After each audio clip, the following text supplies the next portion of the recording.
All right. So we're going to continue our discussion of flows today, and I think you have a connected project. I'm not connected to the projector. This is true, but I also have not got my thing working, so that's also true. So let me make sure I got this working. Yeah, okay, that's working. Now it's working. Thank you. I always wonder when people are giving talks and they don't see that things are working. Why don't they notice? And I just did it myself. So, right.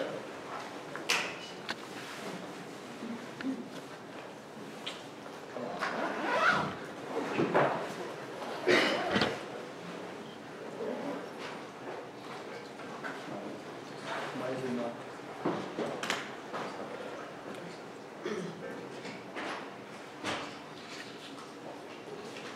That's not good.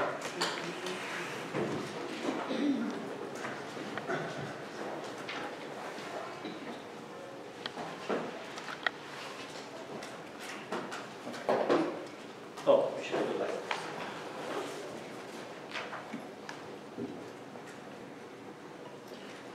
All right. So today we're talking more about flows, and the thing with flows that I want to emphasize through the lectures and through the assignment as well is that they're very cool for one particular reason, that we want to understand the idea of MaxFlow, not because you're going to spend your days computing min cuts and graphs, although you might, but that's usually not how you're going to spend your days. What you are going to be trying to do is solve problems. And the thing about flows that makes them very cool is that they're very flexible. There are many, many problems that have nothing to do with flows or cuts or anything like that, that if you see the connection, you can actually convert them into a problem where you can then apply a flow algorithm. And because flow algorithms are, as you can see, they're kind of greedy, kind of not. It's not something where for that problem, you would have been able to come up with a solution some other way. In fact, you may not have known what to do if you didn't have this knowledge at your disposal. Okay? And so the real question again with flows is, as I've been talking about in the early part of the semester, is, you know, if flow is your hammer, you need to learn to recognize what's a nail and what's not, right? Essentially. And there are a surprisingly large number of things that are nails, or that can be kind of made to look like nails, so that you can apply flows. And so in the assignment, you will find there will be maybe a question or two to test, to sort of explore your basic understanding of how flows work. But a lot of the questions are going to be, here is a crazy problem, try to convert it to a case where you can apply flows, and then apply flows. And so I won't be, for those kinds of questions, I'm not going to be worried about, okay, you know, what exactly is the flow algorithm you're going to be using or whatever. It's just, can you get it to the form where you can now apply a MaxFlow solution to it? Because then you can use some standard code and you can just run it. Okay, so that's what unlike with some of the other tools you talk about where you really get the nitty-gritty of how the tool works, with flows I've covered some of the basic algorithms you can use, and I've said that there are others that are better. But for now you can just take it for granted there is some algorithm that can solve the MaxFlow problem. And you don't have to worry anymore up to a point about exactly how the algorithm works. You might need to pay attention to its running time a little bit, but that's it. You don't need to know more of the details. And I think that's the best takeaway. Of course, it would be good if you also remember the nature of the forward-focusing algorithm and how it works, but I think what really is going to be valuable to take away from this module is the way you can take a problem and apply flow solutions to it.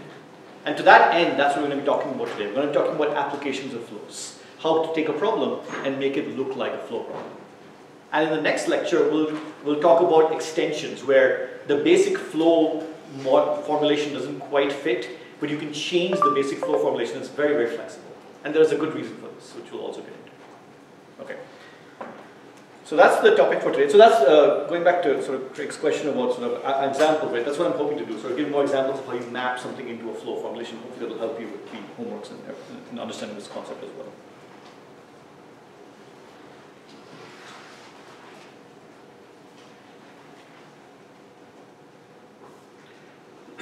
Okay. All right. Let's look at a very, very simple application, which is not really an application so much as a slight modification of the basic flow question. But that is a way of showing you how to think about how to use flows as a kind of a subdomain. And the problem here is what we'll call the edge disjoint problem.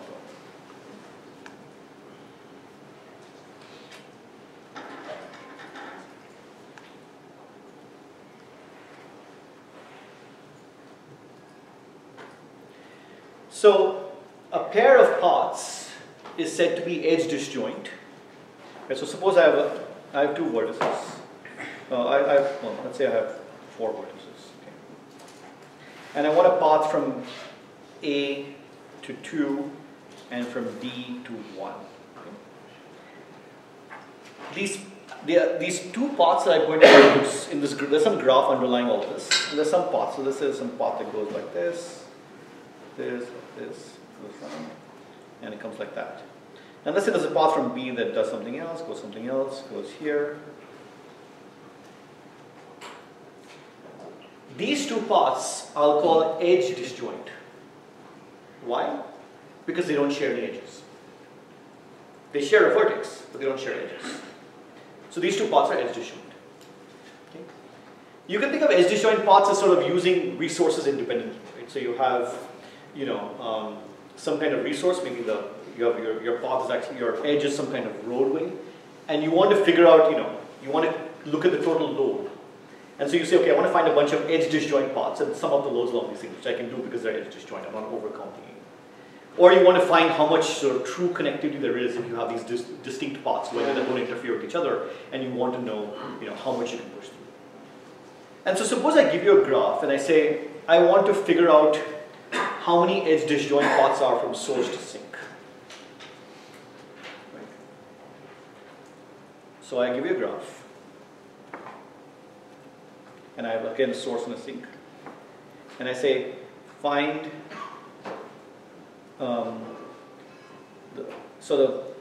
not find, but let me say, what is the maximum number of edge disjoint paths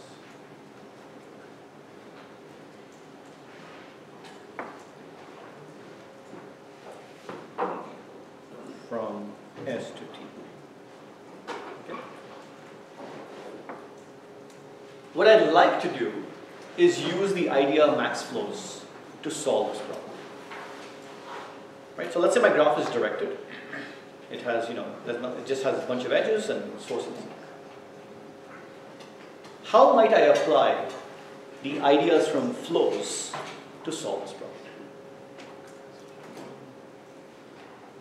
So of course we're trying to maximize something, and we're trying to find paths which are like collections of edges. So that tells us, we have this whole MaxFlow min-cut duality thing going. We probably want the MaxFlow side of this because we're trying to maximize something. And the thing we're trying to maximize is edges, which are like flows. So this is all very crude, but this is how you try to approach the question. Right? Maximization is probably a flow. This will not always be true, but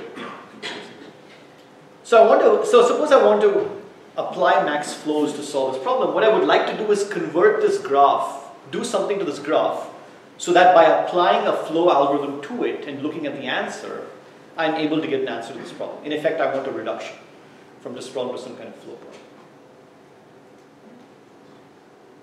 What might I do? So remember, we have a graph. So if you think of this again very mechanically, and again, this is somewhat stylized, but it does help organize your thoughts about where to start. Right? So let's say I have a graph. It's directed. And I have an S and a T. Right? In a flow problem, what do we have? We have a graph. It's directed. We have S and T. What else do we have? I heard someone whisper the answer. Thank you. You don't whisper. Right? Okay, so now we're thinking, okay, I've got this problem, I want to map it to this problem. I should probably put some kind of capacities on edges and maybe something good will happen. I don't know what capacity should be, so there are usually two good choices. Either all capacities are 1 or all capacities are infinity. So either the two is fine. If you wonder, which brings me to another interesting point, right? If I say I want the capacities to be infinite, I can't really make it infinite. But what should I do? I can't really write code and say, okay, set the capacities to be infinity. Pretty big. Right? Pretty big. Make it pretty big. And usually, depending on the problem, you can define exactly what big means. Like big might mean every capacity is n squared. Because there's no way you can push that much flow anyway. So it's going to be fine. So you just need to figure out, okay, what is the max flow, what maximum value could it possibly have in this graph? like say the degree of the source or something, and then say, okay, my capacities are way bigger than all of that, and that will give me infinity. But okay, so good choices for capacities are 1 or infinity.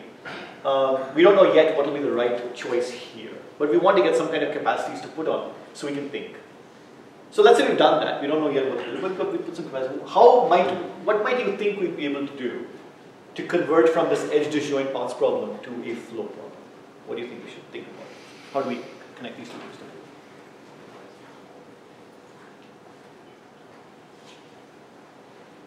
Yes? If we make all of the edges 1, then The capacities, you mean? What was that? The capacities? Yeah. Okay. If we make all the capacities 1, then the maximum flow is going to be equal to the number of paths because, you know, there's that min cut, right? Okay. And each path removes all of the edges along that path, Okay. right? So then you know that those edges are not going to be used in another path. Okay. So the insight here appears to be, I want to do something to select paths so no edge gets selected more than once. When I run MaxFlow, I end up selecting edges to have flow on them, and I put all kinds of flow on them. If I were to set the capacity of every edge to be 1, then either the edge gets selected or it doesn't. And if it gets selected exactly once. That's the argument that appears to be coming out of what you're saying. And that's the way that one might try to spell this out and think about it. Okay, so what we're going to say is that set all capacities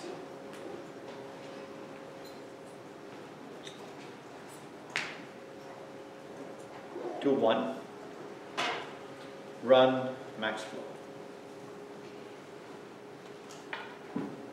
And so let's say the MaxFlow gives you the answer, K. There's K units of flow going from source to sink. What I'd like to claim is that in fact there are K edge disjoint paths going from source to sink. Can I produce these paths? How would I produce these claimed K edge disjoint paths that are going from source to sink? Yes? So I guess for any path that you get back, if you just set all the edges to 0 and then rerun. But I'm not getting a path, I'm getting a flow. I'm getting an assignment of values, either 0 or 1, because the capacities are 0 or 1, and these are all integers, to the edges. Where's my path? All I have is a collection of edges now with flow values on each of them. That's all that the flow algorithm gives me. It's not giving me paths. Because the flow augmentation process can do all kinds of crazy stuff. In fact, each augmenting path might overlap a bunch of other edges and flip things around and do all kinds of things. At the end, all I have is flow. I have a mapping from edges to numbers. Can I produce paths from this?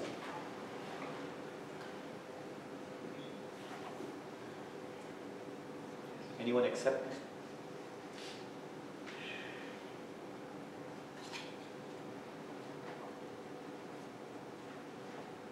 So do you understand the question here? The question is, I thought I want to use MaxFlow to solve this problem. I ran my MaxFlow, it gave me an answer, there's K units of flow. The flow is basically a bunch of numbers on edges. And somehow I want to be able to pull out paths from this set of numbers on edges. And the question is, what might I try to do? Yeah? So we can throw out every edge that doesn't have flow on it. Good. So we first throw out all the edges that don't have flow. So that's one thing. So they're all gone. All I have now is some kind of subgraph, which has all the flow. Okay, now what? Now you just get to sort of randomly pick paths until. Randomly. Like you actually toss coins. You actually toss your algorithm and keep track. Sorry? You could rerun the algorithm and keep track on this one. So what do you do? Well, you can rerun Fort Ferguson with the reverse, keeping track of the. Oh, you run it again? Yes. On this graph? Yes. So you'll get the same answer, let's say. Well, you'll get the K, but now this time while running it, you're keeping track of. But it can still change its mind about stuff. Right? There could be many augmentations which would not correspond to your K edge disjoint paths. The tracing of the algorithm itself may not give you edge disjoint paths, and it might give you a whole bunch of them. Right. So the question is, that's not going to be yeah. Could you do a depth first search from source to sink following these 0 edges? Once you get to T, that's one path, and just keep continue searching. Okay, so one idea is, that's an interesting idea. So let's say one idea is, run a DFS from S to T in the graph of,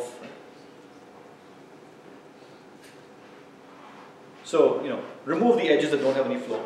In what you have left, all these edges have unit of flow on them. Find a path from source to sink, that's a path, remove it. Okay? Once you remove it, that means these edges now have flow 0, so they're gone. And do this again. Will you get k paths? So they're clearly edge disjoint because you removed them. So that's not a problem. But will there be k? Can you be sure there'll be k of them? No. Who said no? Okay, so what could be a problem? The path you find could sort of like wind around and get rid of the flow you need for another path. So in other words, you could potentially have a problem where you no longer can find a path from source to sink. So let's draw that picture, what that looks like. Okay? So at some point we pulled off less than k paths. Okay? So we have our source here, we have our sink here, and we can no longer reach the sink. Right? Because there's no way to get there. Which means our graph kind of looks like this. There's one piece of the graph that contains a source. There's one piece of the graph that contains a sink. Okay? So let's say, suppose we get stuck. So this is what our picture looks like. Right? They're disconnected parts. What is the cut? What is the value of this cut? 0. No, now it's 0, sorry. What was it before we started doing these peelings? Less than k. It was less than y, because each of those previous paths was going across from S to T. So at some point in its winding step, came across. Of course, you say, well, it might have come across multiple times, but it has to go an odd number of times. So there's one sort of direction there. So you count, and you count like this, right?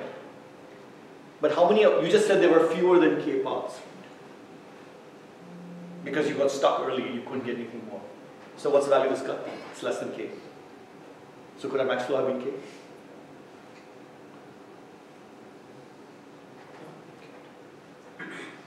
So in other words, I have produced a cut whose value is less than k because I got stuck. But I just said the MaxFlow is k. But the MaxFlow is equal to min cut. So this can't happen. So this peeling process will in fact keep going till you peel off all it. You're not convinced. Huh? You're not convinced.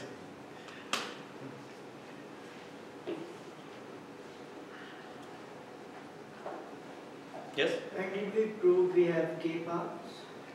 K is just disjoint. We did. We said the MaxFlow is k. Yeah. The MaxFlow is k, so the min cut has to be k. Okay. Now we've got a situation where we've tried to pull off these paths and we got stuck. Which means we have an example of a cut now that has cut value less than k. Because I was able to disconnect source from sink with fewer than k things. Right? But if I was able to disconnect source from sink with fewer than k things, then the min cut has to be less than k. It has to be the thing I cut it at. But we just said the MaxFlow is k. This can't happen. So we can't get stuck. You're going to get stuck. Okay. Yes. Because you got Well, sorry, 1 second, yes. Because you got rid of the 0 edges. This is all gone out, yeah. If those were there, you could get stuck. But I'm not going on this road just yet. Okay. Yes. Can we do something like short types and choose shorter paths first? You could. Would that matter to this analysis? No, because you're talking about DFS here. But instead of doing that, You could. And that would, yeah, you could do a BFS. You could do, yeah, so short response. And you could get, it would speed up the time of constructing the answer. Yes. just my question is, does that fix the problem? Which problem? So the problem of sort of tracing back and Oh, yeah. Well, we didn't have a problem tracing back because we just did a DFS and that was fine. But you're right. Your approach would be a more efficient way of doing that. So the DFS would work, it would just be a little more inefficient. But right now I'm not, okay, so right now my goal is to claim that I can use MaxFlow as an oracle, as a black box to solve this problem. I'm not trying to get the most efficient way to do this reduction. What I gave was an inefficient approach, and your approach would be faster. So you're correct. But even this would solve the problem. It just would solve it slowly. Does that make sense? I mean, it's not as if I could not solve the problem before and I needed the short pipes to solve it. Well, so you're trying to get K paths, right? Right. I thought the contention was that with a DFS, you have fewer than K paths. No. I'm already running the MaxFlow first. I get the result of the MaxFlow, and then I have to reconstruct the paths on the result of the MaxFlow. I am not using a DFS on the blank graph. Yeah, sure. Okay. But so the problem is Is that a proof by contradiction that DFS would work? Essentially, yes. This is a proof by contradiction that DFS will work. But maybe you were saying something else. all right. Well, Okay, you can always come back and sort of we can revisit this one. So the point I'm making here is that we use the MaxFlow min-cut theorem to argue that our reduction is correct.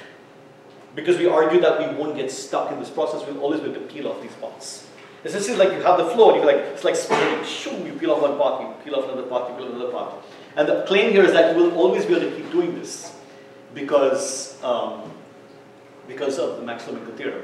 And this is the interesting thing about flow. I did not actually find the flow this way. We had this example from last time where we said you can't just take a path and take another path and take another path because you could make a wrong decision. That the flow algorithm has to be able to change its mind. But at the end, what you effectively get are in fact paths. If you just didn't know ahead of time what these paths are going to be. But this says that you actually do get paths that you can peel off. And in fact, if you had capacities, you could keep peeling off as many paths as the total value of the flow. And so that's the kind of cool thing about flows, that because in some sense water is fungible, right? The water coming in from here and here can go out here and here in any old way. You have somehow localized the decision making. You haven't made some kind of NP-hard problem where you decide how things go. You've mixed things up and let them go any way they want. But at the end, what you get is in fact these sort of things you can peel off one by one. This is somewhat of a hand-wavy point I'm making here, but this is in some ways why flows work so well. That they locally you don't have to make very clever decisions. Things go in, things come out. That's it. But it all works out at the end. Yeah. So this allows you to say I can now solve a different problem that wasn't related to flows. It was finding edge disjoint paths in a graph using a flow formulation. Okay. Suppose I change the problem a little bit. I said I don't want edge disjoint paths. So let me just finish writing here so we have it. Then oops.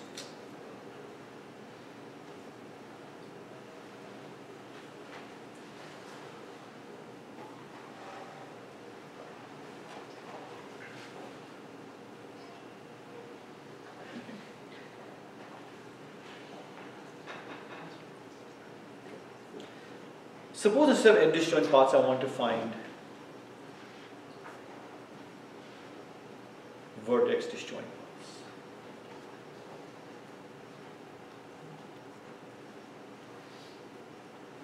So again, I have this graph, I have these two things. I have A and B, and I have 1 and 2. I want to go from A to 2, so I sort of go like this, go like this, go like this. That's like. I can no longer go from B to 1 by cutting through a vertex because I'm not allowed to have a vertex disjoint path, overlap vertices. I have to kind of go around the other way. These would be vertex disjoint paths.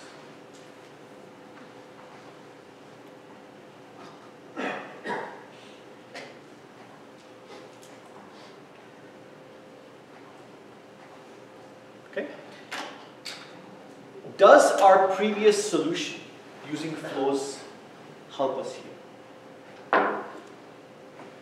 In other words, does it work as is? Can I just run it the same way as before? Will that work for me? Are we vertical or horizontal? What do you think? No, because just running it like that by itself, sometimes you'll have edges point paths that go through the same vertex. That's right, and when you peel them off, there's nothing to say that you can't have paths that intersect at a single vertex. Because the flow doesn't care, in some sense. We've put capacities on the edges, if you remember. What allowed us to get the edge disjoint technique to work? We said that we're going to put the capacity of an edge to be 1. That means once you pick it, it's used. You can't use it again. And so by definition, you're never going to use an edge more than once. But we say nothing about the vertices. So there's no apparent way to fix this problem if we want the vertices to be disjoint, because the flow language doesn't let us do that. Suppose we could add something to the flow formulation. What do you think we would need? What would be a simple thing we could try to add to the whole flow formulation to ensure that we only picked a vertex once?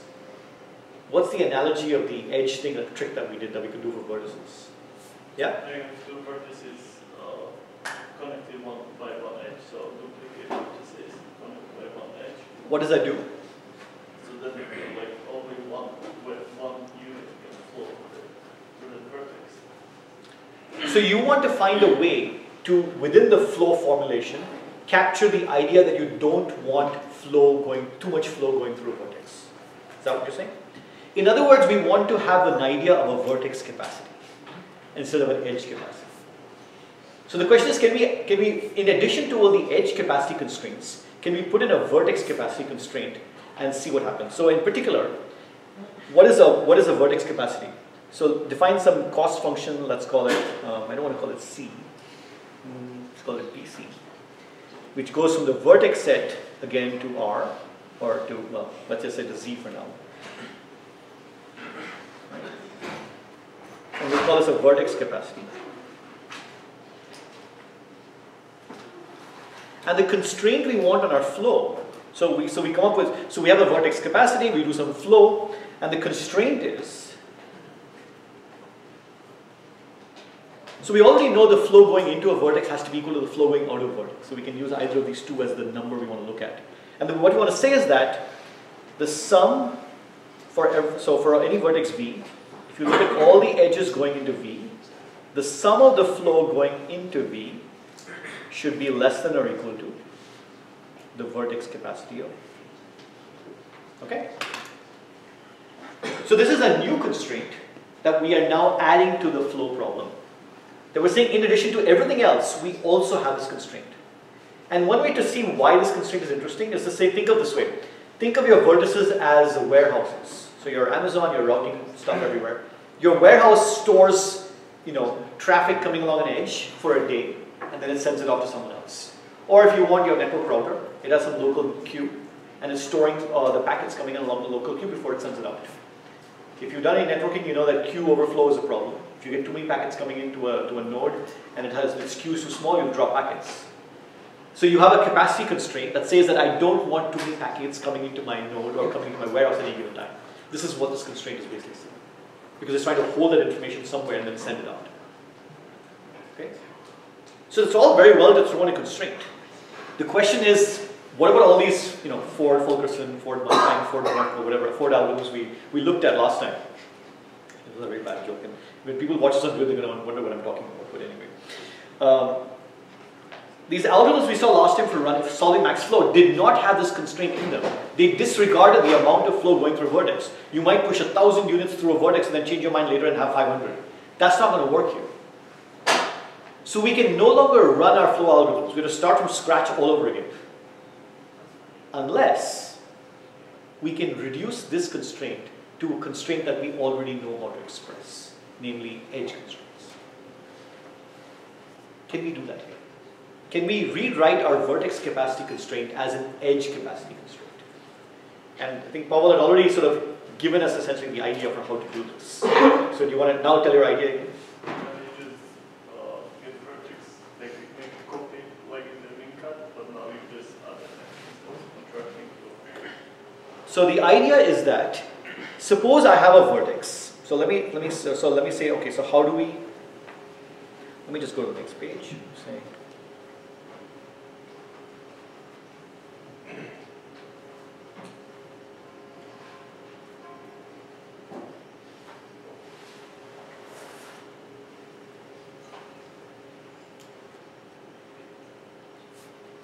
okay, so we have a vertex V and it has some vertex capacity VC. What that means is that if you have all these edges coming in, and you have all these edges going out. You want the total flow should be less than or equal to VC of V, right? That's the constraint we have. And we want to re-express this in language we do understand, the language of edge capacity constraints. And so the solution being proposed here is to do this, is to say, whenever you see a vertex like this which has a capacity constraint, and maybe all of them don't, maybe only some of them do, but whenever you see a vertex that does have a capacity constraint, replace it by two vertices. So all the edges going into a vertex go into its in component, so we'll call this V in. All the edges going out of the vertex go out from its out component. And there is one directed edge in the middle. You meant to say V out. Oh, I should have said V out, shouldn't I? At least I think you meant to say. That's exactly what I meant to say. Thank you. And this edge now has capacity.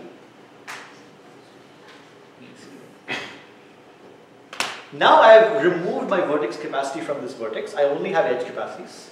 And of course the question is this correct? And the reason why it works is that whatever flow going in here will come out through here by the normal edge conservation constraints. Whatever flow goes in there will go out by normal edge conservation constraints. So whatever flow goes in will come out. So you satisfy that part of it. The capacities here are fine, but what this is doing is saying no more than VC units of flow can go through this, which means no more than VC units of flow can come in through this, and no more than VC will come out through that, which is effectively what we constrain. Did we have a directed graph though? We do have a directed graph because our input is a directed graph with all the regular flow constraints and this additional vertex capacity constraint. Oh, okay. Yes, you're right. If you didn't have a directed graph, this might be a problem because we want this direction to go.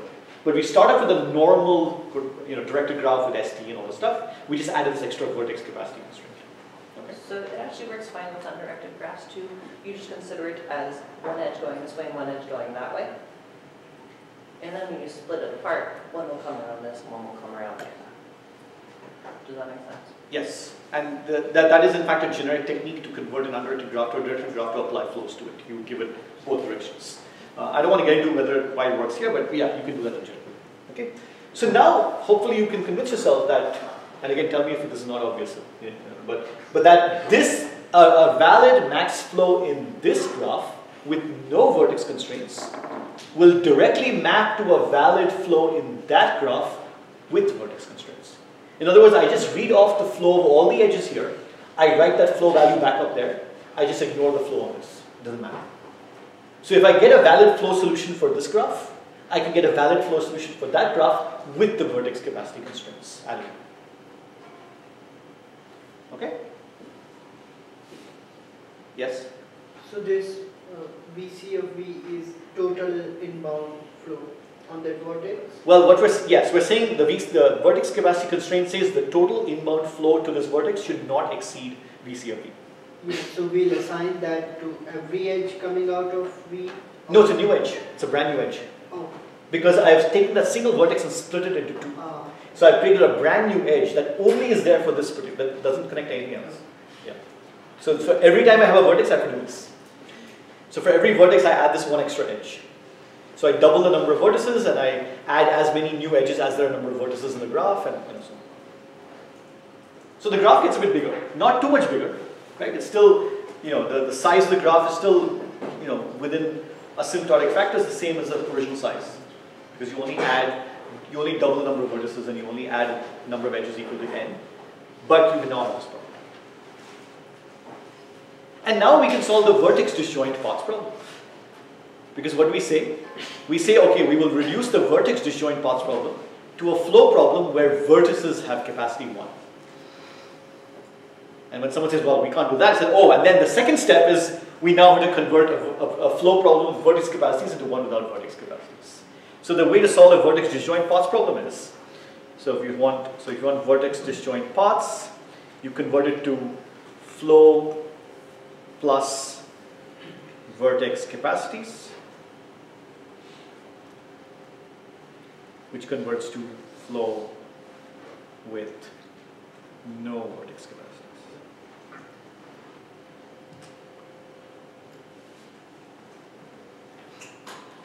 Okay? So it's a two-step process, unlike the previous one, which is just a one-step process. Yes? Wait, so are we just trying to find one path or all possible paths? Not all possible paths. We want to find them, again, a collection of them. How many vertex disjoint paths can you get from S to T? So before we wanted how many edge disjoint paths can you produce from S to T. Now we want to know how many vertex disjoint paths can you produce from S to T. But I'm looking at these on where, so we're basically trying to find the most number, or Yes. the maximum number of paths. Yes. So I missed that part where we're actually finding the maximum number. So we take the graph. So okay, so let me spell this out, right? So what we're going to do is we're going to take our graph. So we have a graph G, and we have S comma T, and let's say G is directed, and you want to find the max number of vertex disjoint paths.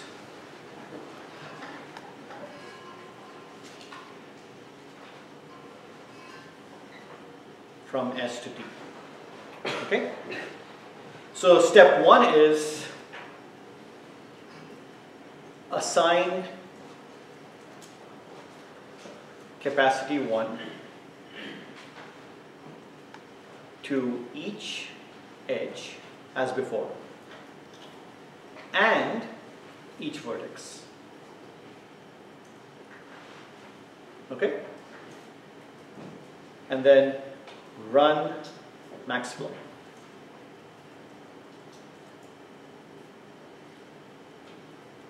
From S to T, right? And then peel off the paths. By construction, these paths will be vertex disjoint. By the same argument as before, this will indeed be the maximum number of paths. That's the whole algorithm. Does that make sense? Kind of. Can you draw a small graph for me? Sorry? Could you draw a small graph for me? Yeah, sure. So let's draw a graph. Okay. So let's actually just go on the next page and do it. So we have more room for this. That's right. Examples. We need examples. So S. T. So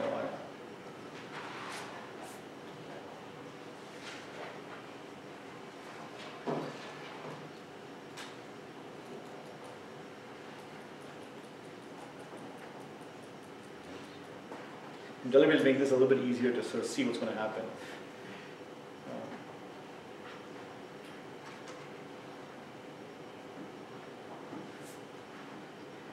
So, how many vertex disjoint paths do you think there are? What should be the right answer here? No, you're not counting S and T as. Not counting S and T. True. 2, right? I mean, it's at most 2, right? There's this big bottleneck in the middle, right? Which I drew deliberately. So, okay. So, we want to find the vertex disjoint paths in this graph. Right? So, what we're going to say is every edge gets capacity 1.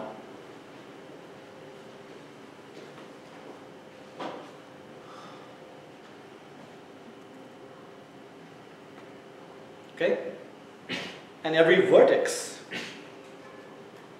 gets capacity 1.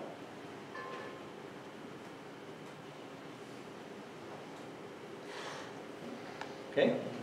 Not on T, right? I missed one? Not on T. Oh, sorry. Yeah, T isn't it?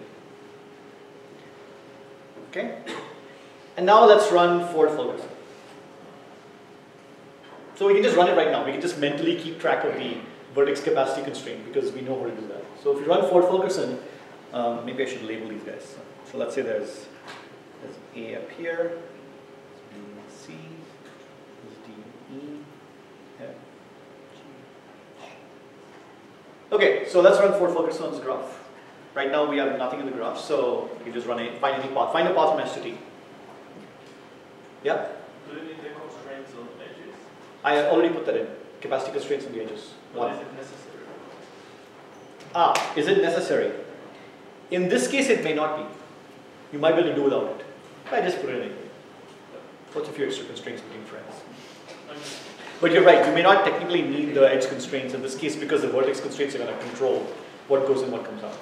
But if the vertex constraints were 2 or more, then things got getting a little iffy. Right? Because it's 1, which is basically yes or no, that's why it's okay. But in general, you might need both kinds of constraints. That's why I thought it was good. Okay, someone give me a path from S to T. Run forward full. ADT. Sorry?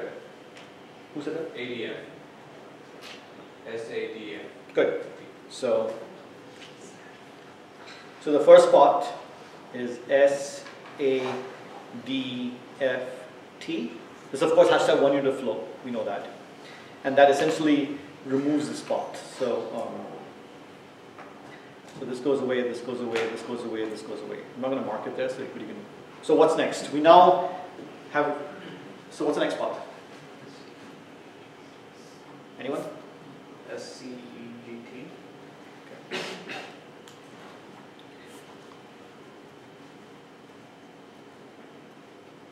Okay. We've essentially disconnected the graph now. CEG.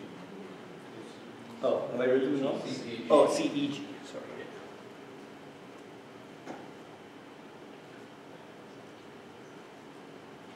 And now the graph is disconnected because I've run through D, I've run through E.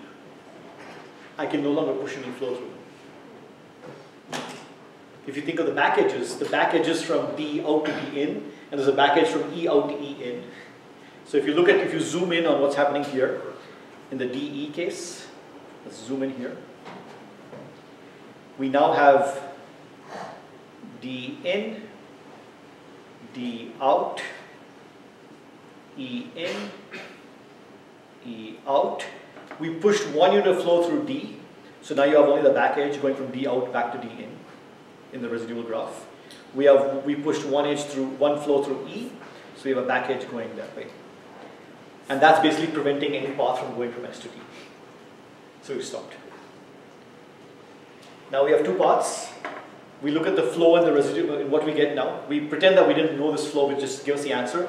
It's going to assign 1 unit of flow to all those edges up top. It's going to assign 1 unit of flow to these edges on the bottom. Heal them up one by one. You're done. And it's quite possible, I mean in this case it doesn't happen, but it's quite possible in general you peel off not the way the edges were augmented. And that's fine too. Because again, water is fungible. You take 1 unit going that way versus that way, it doesn't really matter. It's still all flow. Yes? So I realize it violates the conservation constraint right now, but the reason why I was confused is... Wait, why does it violate the conservation Oh, constraint? not this one. Okay. What I had in mind. Okay. So, for instance, if there was an edge from D to C... From D to C? Right. So yeah, in this case it would violate the, that constraint, but what I was basically wondering is like if there was some way to force Wilkerson algorithm to create an algorithm that actually would give you an inaccurate answer, like... You mean for the vertex capacities? Yeah. It cannot for this reason. We can prove that if, so here's a statement we prove. A valid flow, okay, so first let me assert the following.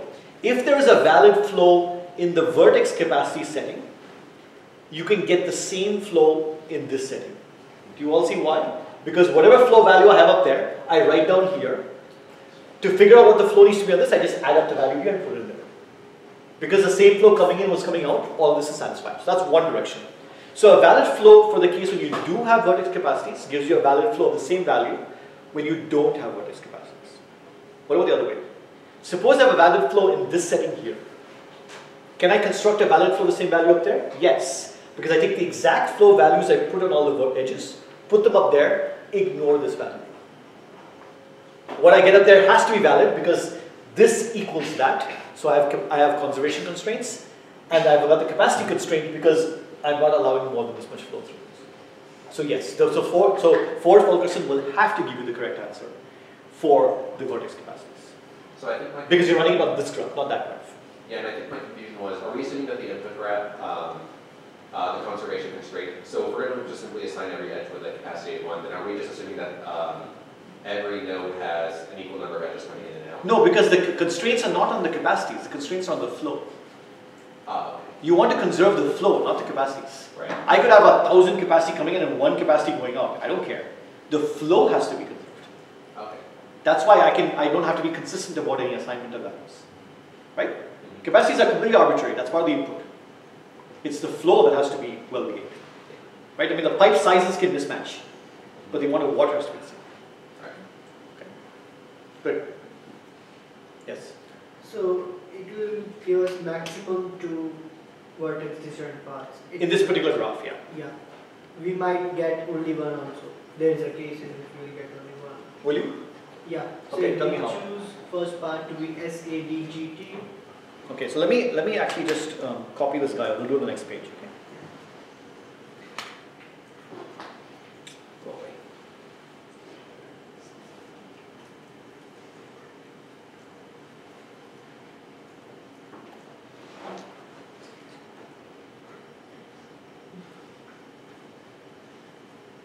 Okay. So if we take first the S, A, D, G and T. G. Okay. Is the Ford Fulkerson algorithm stuck? We don't have any more. Is there no path? So you'll have to visualize. I don't want to literally on this thing. Visualize the residual graph there. Remember, there is now a back edge going from G to D. So what could be my new path?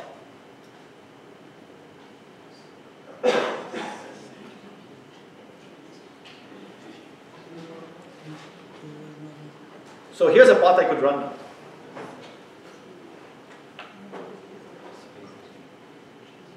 But G already. Sorry? Ah. But I'm erasing the flow. Oh.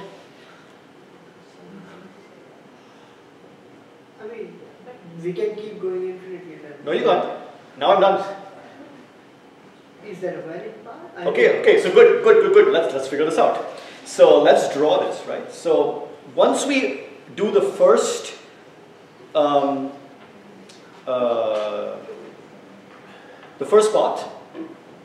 what does a graph going to look like? So the bone of contention here is the whole DGE nexus, right? So let me zoom into that area and draw that. Okay? Yes? Yeah. Okay. So let me see if I can do this right. Just one quick question. Yeah. Are they vertex disjoint? No. No, the Ford Fulkerson is not. It's not vertex disjoint. The Ford Fulkerson runs the graph where you don't need to have. You just have a MaxFlow. Yeah. These two paths are not vertex disjoint. They don't have to be, They don't have to. because that's the whole point of running MaxFlow. You don't require any kind of disjointness. You just do whatever. Later we'll find. That's what I'm saying. The paths the algorithm finds will be whatever. At the end, you'll get a flow, and then you peel off the things you want. If you think about, okay, so let me just draw what's going on here. Okay, so let's zoom in. So let's look at what the state of the DGE area is right after step 1. Is that the area we want to care about? Is that, we agree that's the bone of contention? Okay. So remember that we have D in and D out, right? We have one unit of flow coming into D from A, actually from A out, but that's okay, right? We have one unit of flow going through it, and we have one unit of flow going where? To G in. Yes? Which of course continues on to G out, which continues on to T, right? Which also means that because these in-out edges have been saturated,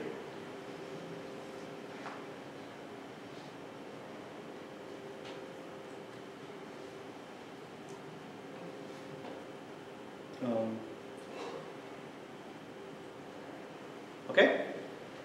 Yes? Okay, now what's happening? Now we're coming in from S to C to E, so far so good. Now from E to G, which you all, got a little bit upset about. So let's go see what's going on there.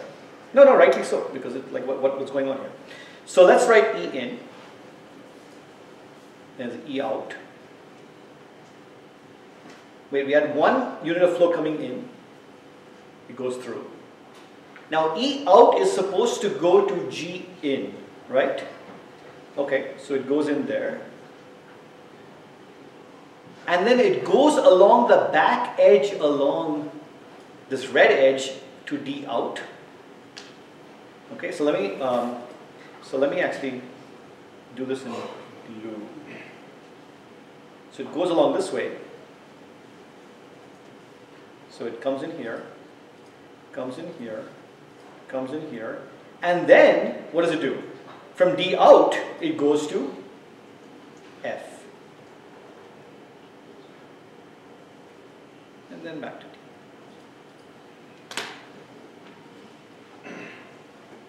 So do you agree, first of all, that this is a valid path that the Ford-Fulkerson algorithm can take in a graph where all it knows are edge capacities, not vertex capacities?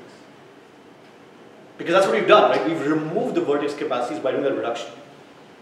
This is a perfectly valid path. This is in the residual graph. It's taking the residual edge. It's doing exactly what it needs to do. Right? But notice what has happened. It has done surgery on that path. Ford-Fulkerson essentially made a mistake by going this way here. By going this way, it's retconned that path there.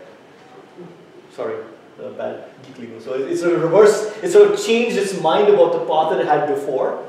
And effectively now, if you now try to peel back, you're going to get the same two paths as you had before. This one is going to get rerouted to go this way. And that one is going to get rerouted to go that way. So you still end up with two paths, but in the intermediate step you did all kinds of stuff that wouldn't have made any sense.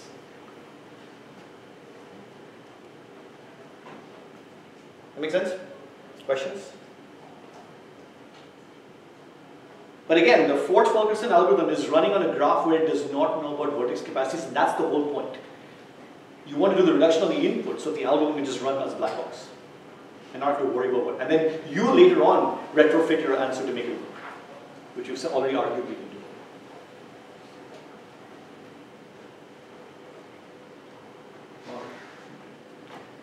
Yes? So when we found that first path, did we already peel off the edges? Pardon me? When we found that first path, SAPGT, did we already peel off the edges? No. We run the algorithm to completion. Oh. We run Ford-Fulkerson to completion. Then we peel off edges. After that first step, Ford-Fulkerson is not done because there is still a path from S to T. Remember, Ford-Fulkerson always runs till it stops finding paths from S to T. It has another path from S to T. Yes, it's using residual edges, but that's part of the game. That's how it works. Right?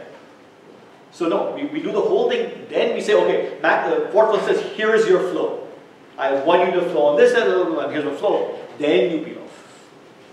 So it really is a black box. You push in the graph, out comes the answer, you look at the answer, then you get your answer back in there. You don't go, you don't poke the line for the black box.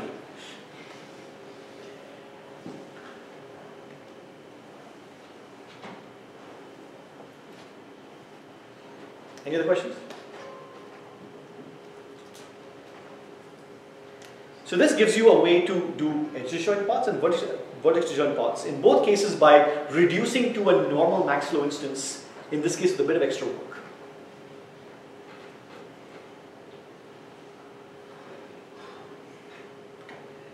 Let's take another example. So you probably all heard of this problem. No, we're back to it.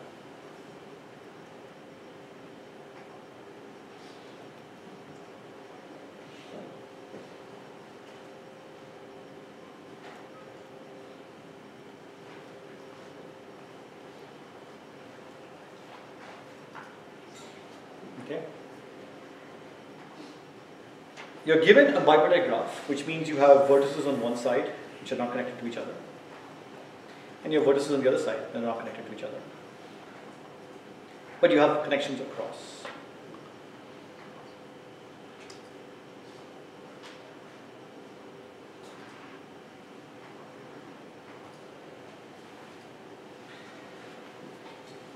And what you want to find, I think I mentioned this before, is a matching in this graph. A collection of edges that are disjoint that pair up elements from A and B, two sets here. Right? You can think of this as a pairing problem. You have residents applying to med schools on one side, you have med schools on the other side, and you want to match them up. It's not quite exactly right because you could have more than one resident per med school, but let's pretend now you have a pairing like that. You want to pair them up. This is a very this is a specific example of what's called a general assignment problem. You have things on one side, things on the other side. You want to match them up in some form. And I was once talking to someone who does not have any computer science background, and for some reason they came across this problem in their work, and they didn't know. They tried some various things that didn't work, and so they basically just implemented a brute force trial permutations kind of thing. And they didn't know any better because it seemed to them like a really hard problem. And when you realize that you can solve this with flows, again, it's not one of those things that's obvious. We didn't know what flows were. It seems weird. how would you even think about this? There is in fact an algorithm for solving matchings that does not make use of flows at all. But it's basically a flow algorithm in disguise. You just don't realize it until you see what's happening to flows. How do we solve this with flows? It's actually one of the easier problems to solve with flows, and having said that, I realize I shouldn't have said that because maybe it's not that easy. But how can we apply our MaxFlow principles to solve this problem? Remember, I want to find a maximum matching. A matching is a collection of edges. I want to maximize. So that tells me I want to use MaxFlows, not min cuts. I want to use MaxFlows to solve this problem because I'm maximizing something, and the thing I'm maximizing are edges, which are things you put flows on. Can I use MaxFlow to solve this problem? And remember the constraint here. I want to pick every edge exactly once, which is a good clue for what I want. Yes? So what if you take the source node and connect it to all vertices A, sync node, connect to all vertices B, and assign every edge a weight 1? What about directions? They all go left. Left to right. So the proposal here is take this problem and modify it to make it flow friendly. To make it flow friendly, we need directions, we need capacities, and we need a source and sink. We don't have a source and sink, so let's just make them up. So we'll make up a source and sink. We don't know who to connect them to, so we connect the source to everyone. Sometimes you'll connect the source to everything, just because you don't know any better. But so in this case, we'll connect the source to everyone here, and all our directions will go from left to right. Because it's a bipartite graph, we can actually talk about this as a left to right thing. So we do this here. Okay, and then similarly on this side.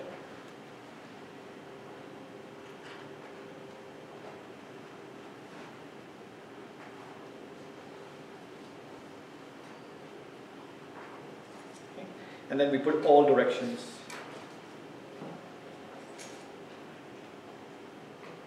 And then all capacities we set to 1.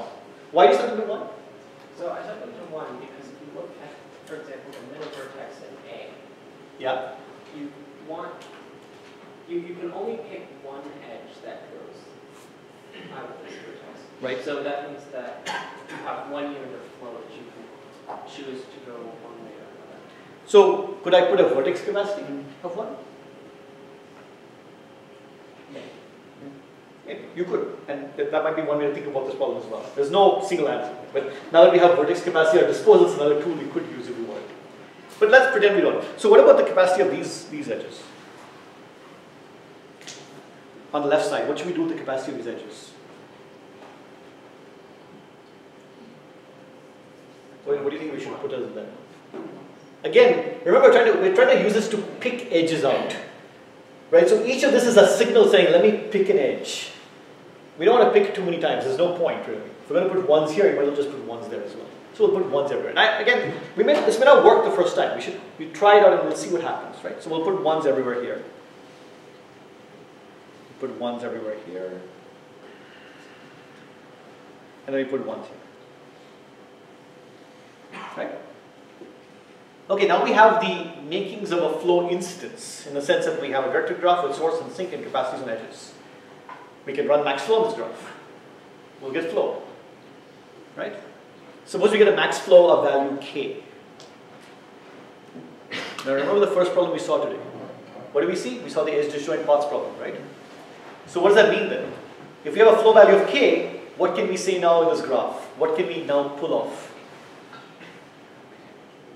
We can pull off k edge disjoint paths from source to sink. Right? But every path from source to sink is of a particular form. It has one edge from the source to something, it has one edge from A to B, and it has one edge from B to the sink. If I pulled off k such edge disjoint paths, I have k edges between A and B that are edge disjoint. Right? Which is a matching by definition. Because they're edge disjoint paths from A to B. Moreover, it's not a matching yet. They're edge disjoint, they're edge disjoint and therefore they're vertex disjoint as well. They're edge disjoint paths. They're also vertex disjoint because every vertex can only carry one unit of flow. There's only one unit of flow coming into a vertex. Look at what I did the source. There's one unit of flow coming in. It only has one unit of flow to give. Effectively, I've created a vertex capacity, which is why you could have used that as well.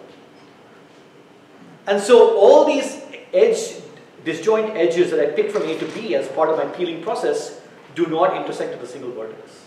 They're vertex disjoint as well. So they're vertex disjoint, they're edge disjoint, there are K of them. Whatever value of flow I got a matching of the same size. If I maximize the flow, I maximize the matching. So the algorithm for solving the maximum matching is basically step 1,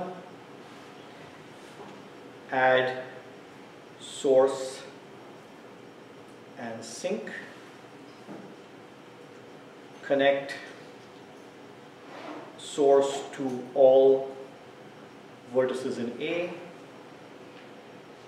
connect all vertices to T, set all edge capacities equal to 1, run MaxFlow, return all edges between A and B with non-zero flow. So this is what I meant. You create an input, run a black box, and then give the answer.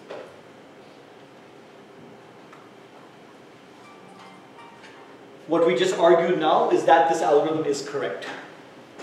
It is correct because A, what you get is in fact a matching because of edge capacities and because of effectively vertex capacities. And B, the value of the matching is the same as the value of the flow. So if you maximize the flow, you maximize the matching. And finally, which I didn't say, which is also part of the correctness proof, every matching does give you a flow. So the reason you need that last step is that maybe the max flow is less than the maximum matching. Right? You don't want that. You want the max flow to be equal to the max matching. We haven't proved that yet. We just show that the max flow gives you a matching. Right? But it could be the max flow is small in the matching. We said no, that's not true because every matching gives you a flow. So every matching gives you a flow, every flow gives you a matching, therefore the values must be equal. And you get the answer. Okay? And you can figure out the running time from this. In fact, forward focusing works very well in this kind of graph because the capacities are all small. This takes time n squared.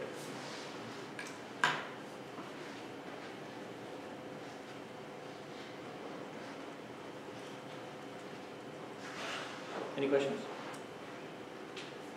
So this is our third example today, right, of taking a problem that doesn't obviously have a flow connotation, but then massaging it in run flow and then get things.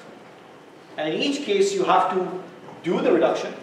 You have to make sure the reduction runs efficiently. We haven't talked about that, but it's pretty obvious that you can run these things in linear time, essentially. You have to prove that the reduction is correct by showing that the values you get are the same in both directions. And then that in fact is a feasible answer.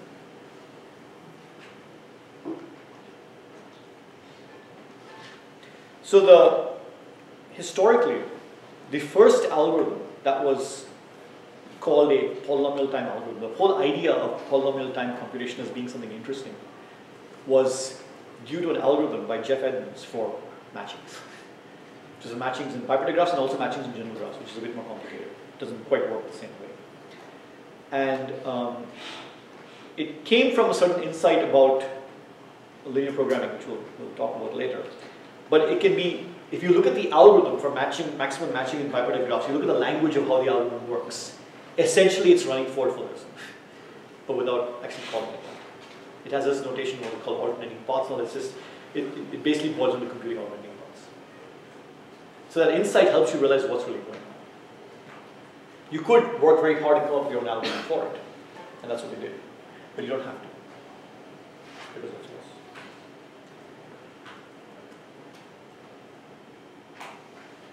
Questions?